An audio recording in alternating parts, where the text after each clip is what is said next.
تاریخ سے وہ کہتے ہیں تاریخ سے کوئی سبق نہیں سیکھتا، تاریخ کا سبق یہی ہے کہ اس سے سیکھتا کوئی نہیں۔ جی بالکل۔ آپ مجھے یہ بتائیں، کوئی معاشرہ، میں آپ سے پوچھتا ہوں، کوئی معاشرہ بغیر عدل کے قائم رہ سکتا ہے؟ نہیں، رہ ہی نہیں سکتا کوئی سوسائٹی۔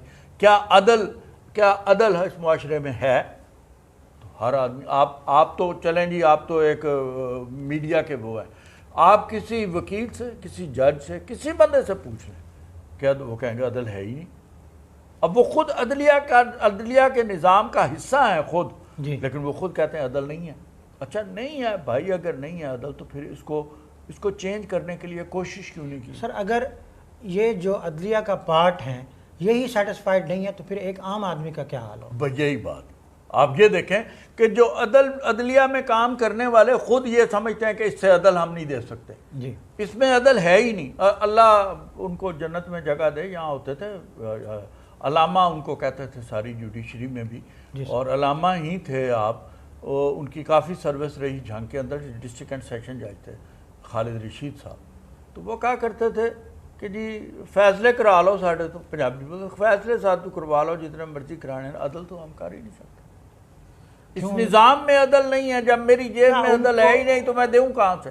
ان کے پاس اتھارٹی نہیں ہوتی ہے عدل کرنے اب آپ کی، یہ انہیں کوئی دیکھیں، روک رہا ہوتا ہے کہ عدل نہیں کرنا۔ میں بتاتا ہوں، آپ کا عدل کا نظام ڈیزائن ایسا کیا گیا کہ اس میں عدل ہو ہی نہ، جی وہ ڈیزائن ایسا کیا گیا، اس ڈیزائن کو آپ بدلنا نہیں چاہتے، آپ بدل نہیں رہے، اور ڈیلیبریٹلی نہیں بدل رہے۔ یہ نہیں ہے، اب میں عام سا بندہ ہوں، مجھے یہ پتا ہے کہ 800 سال مسلمانوں نے یہاں حکومت کی ہے۔ جی سر، 800 سال حکومت، 800 سال میں کتنے سلطان آئے، کتنے بادشاہ آئے، کتنے گئے، یہ وہ کیا ہے، سب چلتا رہا یہ وہ، لیکن 800 سال سے یہاں پہ قاضی کی عدالت قائم تھی، جی سر، اس کو کسی نے ڈسٹرپٹ نہیں کیا، اور اس کے ثمرات تھے، اسی کے ثمرات تھے قاضی کی عدالت کے، کہ لارڈ مکیلے یہ کہتا ہے برٹش پارلیمنٹ میں کھڑا ہو کے کہ میں ٹریول کیا سارا India from land to breathe, لیکن مجھے کہیں I didn't find a thief and I didn't find a beggar۔ اب آپ مجھے یہ بتاؤ، پورا انڈیا اس وقت، اس کو جھوٹ بولنے کی کیا ضرورت ہے؟ آپ مجھے یہ بتائیں، لارڈ مکیلے جھوٹ کیوں بولے گا؟ یہ تاریخ کا حصہ ہے جو میں آپ کو بتا رہا ہوں۔ جی اچھا، اب اتنے 100 سال مسلمانوں کی حکومت کا رزلٹ یہ نکل رہا ہے کہ نہ کوئی وہاں بھیکاری ہے، جی جی، اور نہ ہی وہاں کوئی چور ہے۔ چور ہے، بالکل اچھا، ایسی اور یہ دونوں چیزیں کیسے ممکن ہیں؟ یہ دونوں چیزیں عدل سے ممکن ہیں۔ عدل ہے تو یہ ہے، نہیں تو نہیں ہے۔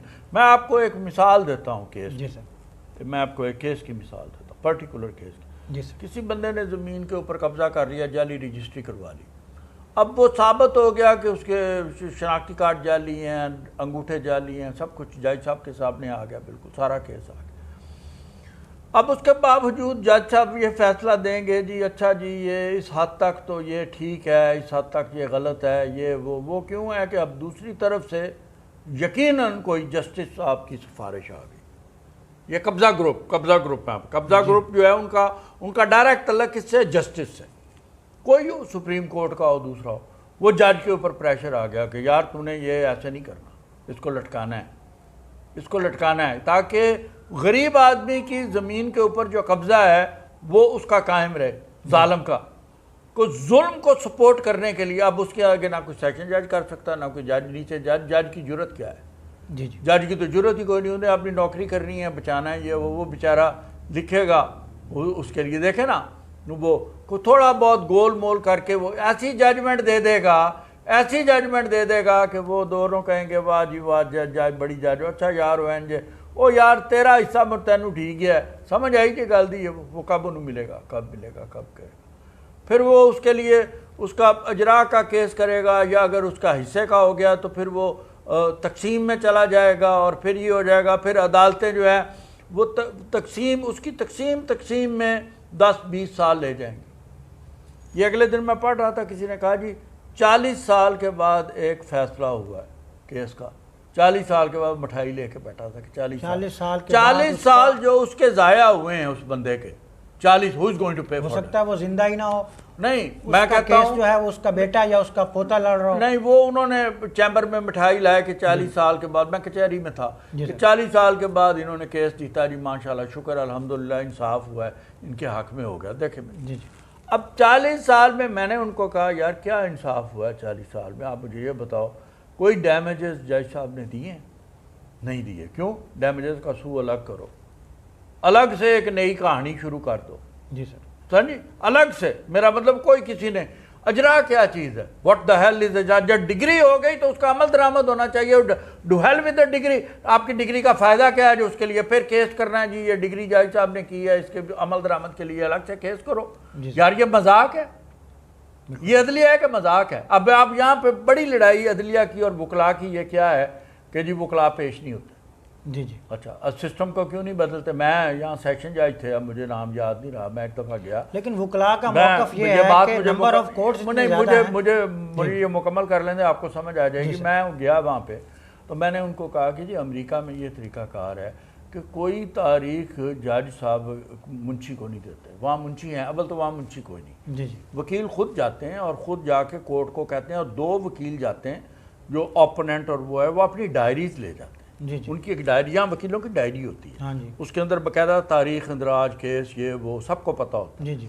اب وہ جو ڈائری ہے وہ کیوں کمپیوٹرائز نہیں ہوتی اور کیوں آن لائن نہیں ہوتی سارے ججوں کو اویلیبل کہ یہ جج صاحب, یہ وکلا, یہ وکیل صاحب اس وقت فلاں عدالت میں ان کا کیس لگا ہوا ہے. اچھا ہونا یہ چاہیے, اصولاً یہ ہونا چاہیے کہ اگر یہ تاریخیں جی جی دونوں وکلا سے پوچھ کے دینا شروع کر دیں, اور ٹائم بھی پہلے 2 گھنٹے نکال لیں, پہلے 2 گھنٹے سب کی حاضری ہوگی, یہ ہو گیا وہ ہو گیا, اس کے بعد یہ کہ ٹائم دینا شروع کر دیں کہ 10 بجے یہ دونوں وکیل یہاں ہوں گے, جی جی. 11 بجے دوسری پارٹی یہاں ہوگی, 12 بجے یہ ہوگی. ٹائم بھی ان سے لیں اور ڈیٹ بھی لیں اور ان کو سنکرائز کر دیں. آپ 1 مہینے کے اندر آپ دیکھیں گے کہ مثال کے طور پہ سمجھ لیں رائے جہاز کے کیسز ہیں, تو میرے کیسز اس دن سارے ہی ایک عدالت میں لگے ہوں گے. سارے ہی ایک عدالت میں لگے ہوں گے. جی سر. مجھے کہیں دوسری عدالت میں جانے کی ضرورت ہی نہیں. یعنی آپ کے کہنے کا مقصد یہ ہے کہ وکلا کی ڈائریاں اپڈیٹڈ ہوں, آن لائن ہوں, ساری کمپیوٹرائزڈ ہوں, ججز کو پتہ ہو کہ یہ جو لائر ہے اس کی کون سے کیس کس کورٹ میں لگا ہے, اور اب اس کی یہاں پہ کیا فلیکسیبلٹی بنتی ہے. جی یہاں پہ یہ ہے جی کہ جو بار ہے نا جھانکی, میں ان کو کہہ کے تھک گیا ہوں کہ وکلا کی جو بار ہے اس کے کچھ رولز اور نارمز کو بدلنا چاہیے. جی. پہلی بات تو یہ ہے کہ وکلا کی انشورنس ہونی چاہیے. جی جی. اچھا انشورنس اس طرح پروفیشنل انشورنس بھی ہونی چاہیے, میڈیکل انشورنس بھی ہونی چاہیے. جی. ان کو ایک تحفظ ہونا چاہیے اس کا. اچھا دوسری بات یہ کہ ایک وکیل یہاں جو پریکٹس چل رہی ہے, پریکٹس بہت ساری ایسی چل رہی ہے, کچھ وکلا ایسے ہیں جو فیس لیتے ہیں پیش نہ ہونے کی. جی جی. پیش نہ ہونے کی. اب جج صاحب کو پتہ ہے کہ وہ چیمبر میں بیٹھا ہے, وہ کہہ رہا ہے جی وہ منشی کو بھیج دیتا ہے, جی فلاں عدالت میں ہے. جی جی. فلاں عدالت میں اب جج صاحب اٹھ کے تو نہیں جائیں گے فلاں عدالت میں دیکھنے. سچ بولا ہے یا جھوٹ بولا ہے؟ کیا وہ جھوٹ بولتے ہیں نا, بولتے ہی جھوٹ ہے, اس لحاظ سے تو وہ جھوٹ بولتے ہیں. اب وہ انہوں نے فیس لی ہوئی ہے, جی فیس لی ہے یار, انہوں لٹکانا ہے. جی جی. اچھا کیوں کہ آپ کا نجائز قبضہ ہے اس لیے اس کو لٹکانا ہے. بالکل. اب آپ سمجھ گئے. تو یہ پریکٹس اب بڑی عام ہو گئی, عام پریکٹس ہوگی. کوئی جج چاہتا بھی ہے نا کہ یار میں کیسز کو ختم کروں یا پول آن کروں, یہ وہ تو وکلا حضرات نہیں کرنے دیتے, نہیں کر رہے. آپ کا جو سسٹم ہے وہ نہیں کرنے دیتا بات. اب انہوں نے بنایا ہوا یہ ہے کہ جی ایک وکیل, اب وہ کتنی جگہ پیش ہوگا. اب ہونا تو چاہیے کہ لا چیمبرز ہونے چاہیے, اس چیمبرز میں اس کے جونیئرز ہونا چاہیے. کہ یہ جو وکلا کے کلرکس جاتے ہیں تو یہ ہونا ہی نہیں چاہیے. کلرک کا کام کیا ہے دیکھیں نا جی, منشی کا کوئی کام نہیں, چاہے ہائی کورٹ کا وکیل ہے, چاہے وہ کام دوسرا, یہ ہونا چاہیے جونیئرز کا کام. جی جی. جو وکلا جونیئرز ہیں ان کا کام ہونا چاہیے, ان سے یہ کام لینا چاہیے اور ہونا چاہیے, اور چیمبرز ہونے چاہیے. یہ تو کوئی بات نہیں. اور اگر آپ نے کوئی کلرک رکھنا بھی ہے تو وہ آپ کا امپلائی ہے. اب کورٹ کو کیا پتہ ہے کہ آپ کا امپلائی ہے کہ نہیں ہے, یہاں تو کوئی پتہ نہیں چلتا منشی کون ہے تو کون نہیں. سر آپ فاؤنڈر ہیں تحریک تبدیلی نظام کے, سر آپ اس کا سلوشن بتائیے گا کہ اس پہ کیسے قابو پایا جا سکتا ہے. دیکھو جی سسٹم جو ہے نا, سسٹم ہوتا ہے ڈیفرنٹ آرگنز پہ, اور آپ کے جو ڈیفرنٹ ادارے ہیں وہ سارے آرگنز ہیں اس سسٹم کے. اب اس میں آپ ایک آرگن بدل دیں اور دوسرے کو نہ بدلیں تو it's not going to work. جی سر. وہ کام نہیں چلے گا. سسٹم کو آپ کو کمپلیٹلی سارا سسٹم بدلنا پڑے گا, اوور آلنگ کرنی پڑے گی سسٹم کی سارے کی. اور وہ میرا خیال میں ایک ہی ادارہ ہے پاکستان کے اندر ہے, اللہ اس کو کامیاب کرے اور قائم دائم رہے, کیونکہ ملک ہی اس کے سر پہ قائم دائم ہے, اور وہ ہے فوج. جی سر. اب فوج کو دیانتداری سے یہ چاہیے کہ بجائے یہ پولیٹیکل جوڑ توڑ یہ وہ اس کی انٹرفیرنس کو چھوڑیں. بات یہ کہ دیکھنا یہ چاہیے کہ کون دیانتدار لوگ ہیں, کیسے ہیں, کیا ہیں. ایک ایسی ٹیم چند سالوں کے لیے لے کے آ جائیں جن کے اوپر کوئی داغ نہ ہو اور جن سے یہ امید ہو کہ بالکل صحیح لوگ ہیں. اچھا, اب وہ ایسی ٹیم آئے گی تو وہ صفائی کرے گی. سر لیکن یہ حال ہی میں فوج نے تو یہ بیان دیا ہے کہ ہم ملک کے انٹرنل معاملات میں دخل نہیں دیں گے. وہ نہیں دیں گے, وہ دے بھی نہیں رہے. یہ بھی میں آپ کو بتاؤں, مجھے پتہ ہے جب وہ دیتے تھے, اب وہ نہیں دے رہے. اب انہوں نے ہاتھ کھینچ لیا ہوا ہے, وہ نہیں دے رہے. کیوں کہ ان کی ٹانگیں پھنسی ہوئی بارڈر پہ. جی جی, ان کی لڑائی ادھر ہے. لیکن میں ان کو ایک پیغام دینا چاہتا ہوں. جی جی, جب گھر میں انصاف نہ ہو تو آپ فوج جیت نہیں سکتی. سر لیکن آپ یہ بتائیں کہ جو ملک کا پرائم منسٹر ہے اس کے سامنے یہ حالات نہیں ہیں. وہ یہ نہیں دیکھ رہے کہ ایک عورت تھانے میں رپٹ درج کرانے جاتی ہے اور رپٹ لکھنے والا منشی جو ہے وہ اس کے ساتھ زیادتی کر لیتا ہے. سر 2 کھلے سال عام سڑک پر کسی کی چوری ہو جاتی ہے, ڈاکہ, یہ سب کچھ جو ہے. سر دیکھیں نا, 2 سال ہو گئے ہیں. 2 سالوں میں حکومت کے خود اپنے وزیر کہتے ہیں ہم بے بس ہیں. جی جی, ہمارے اختیار میں کچھ نہیں. بیوروکریسی کچھ کرتی نہیں.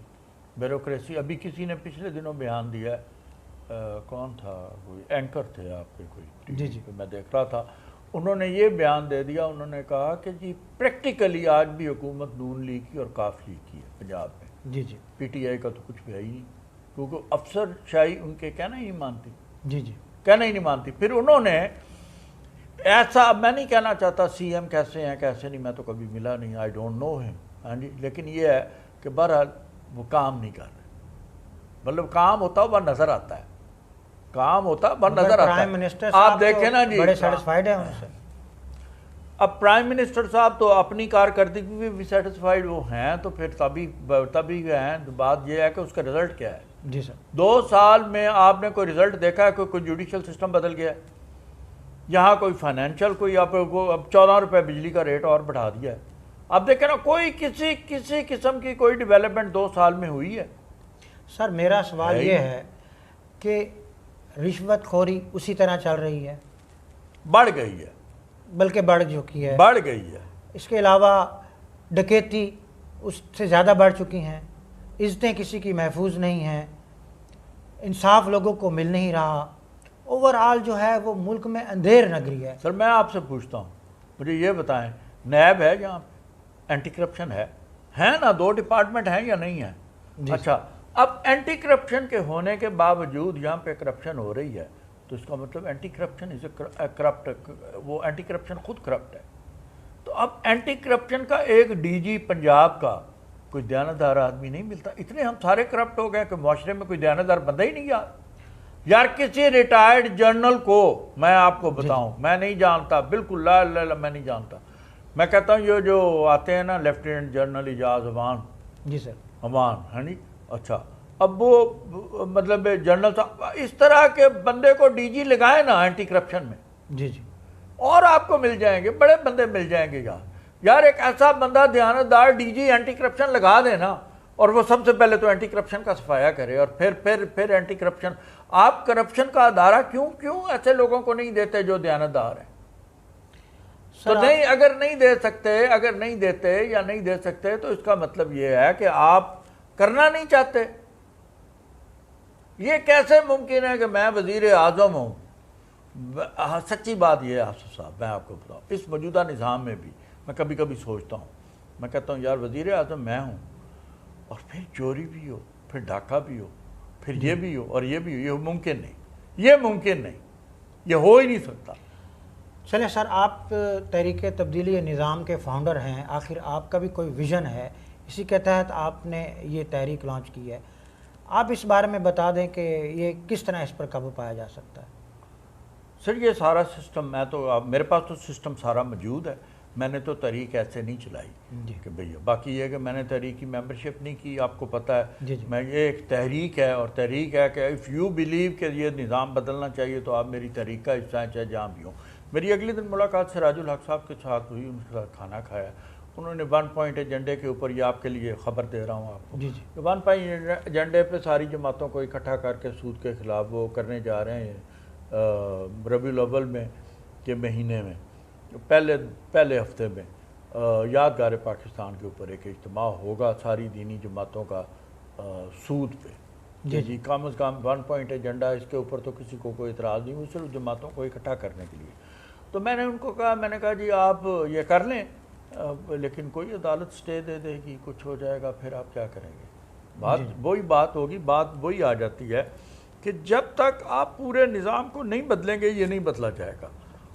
اور پورے نظام کو اگر کوئی اللہ کسی جنرل کو توفیق دے دے وہ آ جائے اور صرف اس لیے آ جائے کہ میں نے نظام بدلنا ہے اور وہ نظام کو بدل دے تھرو ریفرینڈم، تو ملک بچ جائے گا.